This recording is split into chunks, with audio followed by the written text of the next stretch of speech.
سلام تماشابینان گرامی، خلاصه خبرهای مهم 17 فوریه تاجیکستان را از پایگاه خبری بامداد برایتان پیشکش میکنیم. شروع میکنیم از یک نگاه کوتاه به سرخط خبر مهم روز در این برنامه. تغییرات کادری در رهبری کمیته دولتی امنیت ملی تاجیکستان. رئیس نویه رشت در پرونده پورگیری به شاهد تبدیل یافت. بازداشت مردی که 23 سال قبل قتل همسرش را فرمایش داده است. بحث دو جوان تاجیک برای یک دختر در پتربورگ با کشتار انجام یافت. در یک روز در تاجیکستان 69 ترمه فرآمد. شماره قربانیان به 17 نفر رسید. بازداشت مرد 53 ساله برای شکستن شیشه های 11 ماشین و اکنون تفصیلات خبرها. در ساختارهای رهبری کمیته دولتی امنیت ملی تاجیکستان اخیراً یک سلسله تغییرات کادری صورت گرفته، از جمله رهبران ریاست‌های کمیته دولتی امنیت ملی در 3 ولایت سوخت ختلان و ولایت مختار کوهستان بدخشان و پایتخت شهر دوشنبه عوض کرده شدند. منابع پایگاه خبری بامداد روز 7 فوریه سال 2023 خبر دادند که شامالدین شریپوف برادر سابق وزیر کارهای داخلی تاجیکستان حمیدین شریپوف که سالهای زیاد سردار ریاست کمیته دولتی امنیت ملی در ولایت ختلان بود، معاون رئیس کمیته دولتی امنیت ملی تعیین شد. زبیدالله علی خانزاده که تا کنون در مقام معاون رئیس کمیته دولتی امنیت ملی کار میکرد، سردار ریاست این نهاد امنیتی در ولایت سوخت تعیین شد. نعمت یارماتوف با ترک منصب سردار ریاست کمیته دولتی امنیت ملی شهر دوشنبه برابری ریاست کمیته دولتی امنیت ملی در ولایت مختار کوهستان بدخشان تعیین شده است. کمیته دولتی امنیت ملی یکی از ساختارهای اعظم پرنفوذ و اصم بسته در ترکیب ساختارهای قدرتی و امنیتی تاجیکستان به شمار می رود و معمولا تغییرات کادری انجام شده در صفحه‌اش را نشر نمی کند و شرح نمی دهد. از ماه اوگوست سال 2010 اینک بیش از 12 سال باز رهبری این نهاد را سیمومین یتیموف در دست دارد. یتیموف که تابستان امسال به سن 68 می رسد، یکی از اعضای متنفذ حکومت کنونی تاجیکستان دانسته می شود. اگنتی مبارزه با کروپسیون تاجیکستان روز 17 فوریه سال 2023 در نشست خبری این نهاد گفت که به ضد رئیس نویه رشت رحیمجان مقیمی پرونده جنایتی گشوده نشده است و او تنها در رابطه با 100,000 سامون پاره گرفتن رئیس دستگاهش خال محمد آرتیقوف بازپرسی شده است. نصرالدین نظامزاده سردار ریاست تفتیشات اگنتی مبارزه با کروپسیون به خبرنگاران گفت به ضد آرتیقوف رهبر دستگاه نویه رشت با اتهام قلابی پرونده باز شده است. خال محمد آرتیقوف برای به وظیفه مدیر شعبه معارف نویه رشت تعیین کردن شهروند عباسزاده بارای قلابی از او 100,000 سامانی گرفته است. نسبت به او بر اساس ماده 247 قسم 4 کودکس جنایی پرونده باز شده، تفتیشات پیشکی ادامه دارد. به گفته نظامزاده رئیس نویه رشت رحیمجان مقیمی را کارمندان اگنتی تنها در چارچوب پرونده آرتیقوف بازپرسی کردند. شرح اگنتی خبرنگاران را چندان قانع نساخت، چون که به اینکه رئیس دستگاه حکومت نویه بدون به قول حقوقدان مصلحت پیشکی با رئیس نویه یک منصب را به کسی به نرخ 100,000 سامانی بفروشد باور نکردند. اولین شده خبر بازداشت رئیس نویه رشت و رئیس دستگاهش را روز 23 ژانویه پایگاه خبری بامداد نشر کرد. به گفته منابع بامداد مقیمی و آرتیقوف از دودربک عباسزاده که قبلا در مقام رئیس جماعت هویت کار میکرد برای تعیین کردنش در منصب مدیر شعبه معارف نویه 100,000 سامانی پاره گرفتند. خبر در اجرای کاریشان دستگیر شدن رئیس نویه و رئیس دستگاهش را چندین شاهد به واسطه تصدیق کردند و منابع بامداد میگفتند که تیاری به این عملیات چند ماه باز ادامه داشت و یک روز قبل از بازداشتشان رهبر اگنتی مبارزه با کروپسیون برای بازداشت رئیس رشت که وکیل مجلس ملی نیز است از پرزیدنت امامعلی رحمان نیز اجازت گرفتند. اما رئیس نویه رشت ظاهراً با کمک پشتیبان‌های با نفوذش در بالا خیلی زود از بازداشت رها شد و رئیس دستگاهش را نیز بعد چنده به شرط تا انجام تفتیشات از محل زیست بیرون نرفتن از بازداشت آزاد کرد. مرکز مطبوعات وزارت کارهای داخلی تاجیکستان روز 7 فوریه سال 2023 از آشکار و دستگیر شدن یک فرمایشگر کشتار 23 سال پیش خبر داد. معلوم شد که فرمایشگر شوهر همان زن بوده برای قتل او به 3 قاتل $1,000 داده است. وزارت کارهای داخله گفت هیچ یک جنایتکاری که دست به کشتار زده است و سالها آن پس پرده مانده است بی جواب نمیماند و حتما در نزد قانون به جوابگری کشیده می شود. همین طور روز 15 فوریه سال روان هنگام گذراندن چهاربینی‌های اپراتیوی جستجویی از جانب کارمندان میلیشیا مرد 53 ساله ساکن ناحیه سینای پایتخت با گمان صادر نمودن جنایت آدمکشی دستگیر کرده شد. وزارت کارهای داخله گفت این مرد 12 فوریه سال 2000 تقریبا ساعت 21:00 دقیقه کشتار سابق همسرش زن امان زمان 25 ساله ساکن ناحیه رودکی را فرمایش داده است. در رفت تفتیشات نام برده به پررگی اقرار شده است که برای از حیات محروم ساختن سابق همسرش به محکوم شدگان مردان 48 46 و 47 ساله ساکنان ناحیه سینا دنغره و شهر نورک که این زمان در محبس ادای جزا نموده ایستادند $1000 امریکایی همچون مکافات پولی داده است. گفته می شود در اطلاعیه وزارت کارهای داخله درباره سبب‌های قتل همسرش را فرمایش دادن این نفر چیزی گفته نشده است. نسبت به گمان شونده با ماده 36 قسم 3 و 104 قسم 2 کودکس جنایتی جمهوری تاجیکستان پرونده جنایتی آغاز گردیده تفتیشات ادامه دارد. به او از 15 تا 25 سال زندان یا حبس عمرباد تهدید میکند. تنها از اول ماه فوریه وزارت کارهای داخله درباره دست کم 3 مورد کشتار یا قصدن کشتن همسران از سوی شفران بدرش خبر میدهد. وقتهای آخر از تاجیکستان درباره کشتار و قصد کشتار خویشاوندان نزدیک از جمله همسران از دست شفران خبرهای زیاد به دست میرسند. کشتار یا قصد کشتار همسران از دست شفران طوری از نتیجه های تفتیشات برمیآید اساساً در زمینه رشک صورت میگیرند. یک جوان تاجیک در شهر سنت پترزبورگ روسیه با اتهام کشتن هموطنش دستگیر شد.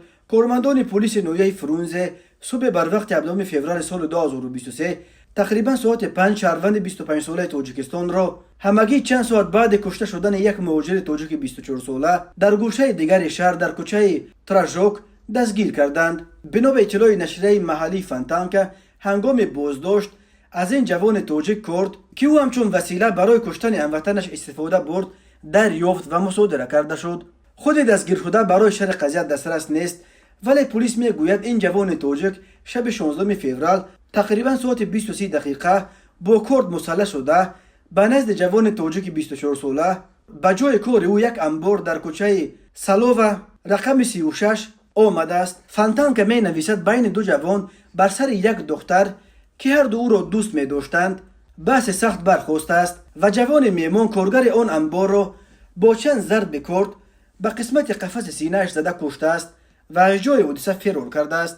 الکی ساعت 27 دقیقه از این انبار به پلیس درباره کشتار در این سراغه خبر دادند و کارمندان پلیس به جای حادثه آمده جسد جوان تاجیک را با علامت‌های مرگ مجبوری و زخم‌های کرد در قسمت قفس سینه‌اش پیدا کردند. در این انبار ویدیو کامراهای نظارتی نصب شده بود ولی به پلیس موثر شده است که دلیل‌های دیگری زیاد از جمله ایز دست و پا همچنین یک شیمی کبود و یک پیراهن دستباف را دریافت کنند. انگشت اتیام بلافاصله سوی زاده دیگر تاجیکستان بلند شد و این جوان 25 ساله را تحت جستجو قرار داده الکی بعد چند ساعت دستگیر کردند. در رابطه با این حادثه بر اساس قسم یکم ماده 105 کودکس جنایتی روسیه با اتهام کشتار برقصدانه پرونده جنایتی گشودند. به جوان دستگیر شده بر اساس این بند قانون از 6 تا 15 سال زندان تهدید میکند. هر سال در روسیه به علتهای مختلف تا 1000 نفر از زادگان تاجیکستان میمیرند. فلاکت‌ها در جای کار و جای زیست و صدمه‌ها و بیماری‌ها از علتهای اساسی مرگ و میر مهاجران تاجیک در روسیه به شمار میروند ولی هر سال در این ملک غربت 10 تن از زادگان تاجیکستان با مرگ مجبوری ترک این دنیا میکنند. چندین نفر آنها متاسفانه به دست هموطنان خودشان کشته میشوند. کمیسیون ولایت‌های فوق‌العاده تاجیکستان روز 7 فوریه سال 2023 خبر داد که تا یک شبانه روز گذشته در حدود جمهوری باز 69 ترمه فرو ریخته شماره هلاک شدگان از ترمه در کشور به 17 نفر رسید. بنا به اطلاع کمیته ولایت‌های فوق‌العاده روز 16 فوریه در حدود ناحیه درواز، ونج، روشان، راشقله، شغنان و اشکاشم ولایت مختار کوهستان بدخشان 44 ترمه فرو ریخته. در نتیجه حرکت نقلیات توسط چندی از قسمت‌های راه‌های دوشنبه، درواز خوروغ، روشان خوروغ خوروغ اشکوشم خوروغ مرغوب مسدود شده است. روز 16 فوریه ساعت 15:30 یک ترمه در دهه گوژک نویه شغنان باعث مرگ یک دختر 16 ساله شد. جسد او را از زیر برف بیرون آورده به خویشاوندانش سپردند. به این ترتیب تا صبح 7 فوریه شماره عمومی هلاک شدگان بر اثر ترمه ها در روزهای آخر در تاجیکستان به 17 نفر رسید. یک راننده در راه دوشنبه خوجند مانده، 16 نفر دیگر در ولایت مختار کوهستان بدخشان جان دادند. از جمله 13 نفر در محله ناصر خسرو شهر خوروغ، 2 نفر در نویه ونج و یک دختر نورز در شغنان. بنا به اطلاع کمیته ولایت‌های فوق‌العاده روز 16 فوریه همچنین در راه دوشنبه خوجند 11 ترمه و در حدود نویه‌های نورآباد، تاجیک‌آباد، سنگوار و لخش در شرق تاجیکستان 14 ترمه فرو ریخته است. رفع عاقبت‌های این آفت طبیعی ادامه داشته.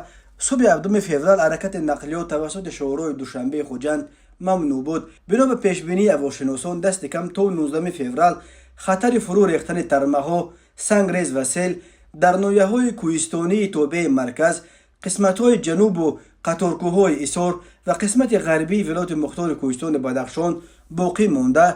احتمال هوا را پوشاندن تمان در مناطق کوهستان و کودومن نیز زیاد است. به این دلیل کمیته ولایت‌های فوق‌العاده بار دیگر از ساکنان خواسته است تا از سفر به منطقه‌های ترمزا، جمع‌آوری هیزم و محصولات دیگر کشاورزی در نویه‌های کوهستان و کودومن و همچنین از چراندن چاروا و شکار در این روزها خودداری کنند. از رانندگان هم خواسته می شود که در این روزها قاعده‌های حرکت را قطعاً رعایت کرده و در عقبه‌ها و راه‌های کوهستانی اشاره‌های بیشتر بی‌خطری کار بگیرند. سورنیسا میرزایوا ساکن کوچه خوروغ شهر دوشنبه که همراه پسرش نورعلی و دخترش میرنیسا در حج عمره قرار داشت، صبح 7 فوریه سال 2023 در بیمارستان ملک عبدالعزیز شهر مکه از عالم چشم پوشید. به گفته نزدیکانش سورنیسا میرزایوا که اگر عمر وفایش میکرد 8 مارس سال جاری به سن 75 میرسید. او از بیماری قند اذیت میکشید. حاج بیبی سورنیسا میرزایوا همراه فرزندانش هنوز ماه ینور عزم زیارت خانه خود کرده بود، ولی در جریان زیارت خروج بیماری قند او را از پای افتاند و به بیمارخانه افتاد و به این دلیل به وطن برگشتن نتوانست. نزدیکانش به پایگاه خبری بامداد خبر دادند که مراسم نماز جنازه سورنیسا میرزایوا بعد نماز جمعه در مکه دایر می شود. عربستان سعودی بعد 2 سال محدود کردن سفر حج به دلیل پاندمی کرونا ویروس در سال 2022 به زائران خارجی امکان سفر حج را دیگر باره فراهم آورد و اخیراً تقریباً همه محدودیت‌های به سبب کرونا ویروس جاری شده را از بین برداشت. این باعث دیگر باره به مکه و مدینه سرازیر شدن فوج‌های بزرگ زائران شد که به نیت انجام حج عمره عزم سفر عربستان سعودی می‌کنند. در ماه‌های آخر هزاران نفر از شهروندان تاجیکستان نیز برای انجام حج عمره به مکه و مدینه سفر می‌کردند. قسمی از آنها توسط شرکت‌های وطنی، قسمی از طریق ازبکستان و قسمی توسط روسیه به زیارت خانه خود رفتند، در حالی که قیمت سفر حج عمره توسط شرکت‌های وطنی از $2000 بیشتر است. این سفر از ازبکستان یا روسیه برای زائران از 1300 تا $1400 تمام می شود. در یک قطار سامانه‌های اجتماعی نوار نشر گردید که در آن شکستن آینه‌های اتومبیل شهروندان از جانب یک نفر مرد انعکاس یافته است. وابسته به حالت مذکور از جانب کارمندان میلیشیا یک قطار چهاربینی‌های اپراتیوی جستجویی گذرانیده شده معاین کرده شد که شخص در نوار انعکاس یافته شهروند اودینایف کین جهان سید امیروویچ سال تولدش 1970 استقامت کننده شهر دوشنبه کوچه جبو رسولوف می باشد.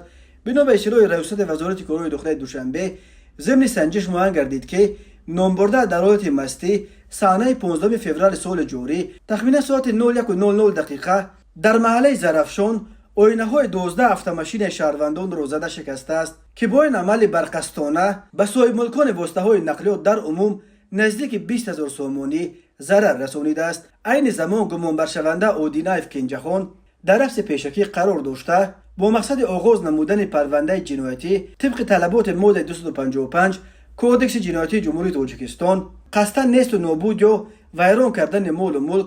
سنجش پیشکی ادامه دارد.